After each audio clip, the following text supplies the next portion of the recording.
Que ce soit sur un site de rencontre ou sur des médias sociaux, il est possible que nos yeux soient attirés vers une personne spéciale. Alors, comment aborder cette personne sans avoir l'air déplacé?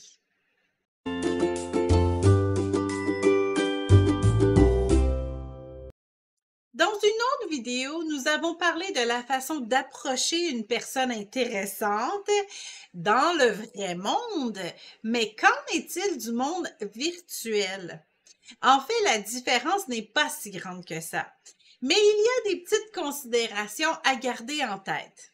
D'abord, l'apparence. Que ce soit dans le vrai monde ou le virtuel, il ne faut pas se laisser séduire par l'apparence extérieure.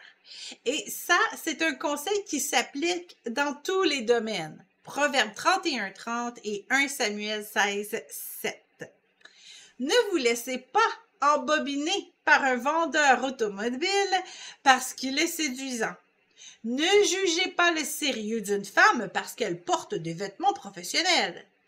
Surtout dans le monde virtuel, car à cet endroit, tous et chacun choisissent toujours une photo qui les présente sous un angle avantageux.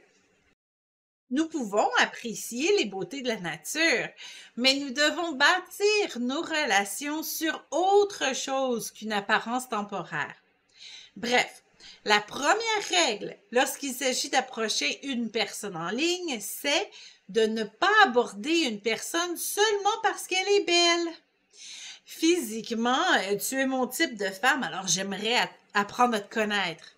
Ouais, vous risquez de vous faire gifler virtuellement par le récipiendaire de ce message. Vous n'auriez pas une bonne réaction d'une fille de Dieu si vous l'approchiez en disant ça dans le monde réel. Alors, cela ne fonctionnera pas non plus dans le monde virtuel.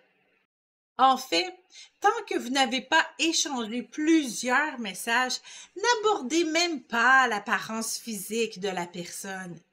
Si vous parlez de son corps dès le début de vos conversations, même pour la complimenter, vous aurez l'air d'une personne qui ne cherche qu'une relation sexuelle. L'approche idéale doit être basée sur un intérêt commun, hors du corps. Par exemple, vous pouvez pointer un commentaire que cette personne a fait qui vous rejoint dans vos convictions. J'ai vu ce que tu as dit dans tel groupe et je suis tout à fait d'accord avec toi. Et c'est tout. Ne faites pas d'invitation à la connaître tout de suite. Lorsque cette personne affiche un deuxième commentaire qui vous plaît, là, vous pouvez peut-être lui envoyer un message privé en disant « Encore une fois, je suis d'accord avec ce que tu as dit sur le groupe XYZ. Si tu veux continuer à échanger sur le sujet, tu peux m'écrire. Ça va me faire plaisir de parler avec toi sur ce sujet. » Et là, on attend. Vous venez d'ouvrir une opportunité de conversation qui n'est pas déplacée ou inconfortable. Ou encore, vous pouvez laisser un commentaire de félicitations sous sa photo montrant sa nouvelle voiture ou un message de sympathie si elle affiche une triste nouvelle. Et nous ne vous disons pas ici de mentir en faisant semblant que vous partagez les mêmes intérêts seulement pour entamer une conversation. Mentir ou manipuler est un péché et un enfant de Dieu ne devrait jamais faire ça. Si vous ne vous intéressez qu'à son corps, n'inventez pas des raisons de lui parler. Repentez-vous, vous êtes en train de convoiter, comme le dit Matthieu 5:28. Mais si une personne attire votre attention, regardez ce qu'il y a comme autre chose pour apprécier cette personne. Et si c'est le cas, si vous trouvez autre chose à apprécier, eh bien là, vous avez une bonne raison de lui parler. Autre conseil, ne laissez pas votre cœur s'emballer, comme le dit Cantique des Cantiques 3:5. Si une personne partage une de vos passions, ce n'est pas le signe que vous devez la marier. Si vous lui envoyez un message, n'allez pas acheter votre robe de mariage. Celui qui reçoit le message n'aura peut-être pas du tout le désir de vous connaître. Et espérons qu'il le dira d'une façon diplomatique, mais il est possible qu'il vous ignore tout simplement. Envoyez des messages édifiants, mais sans attente.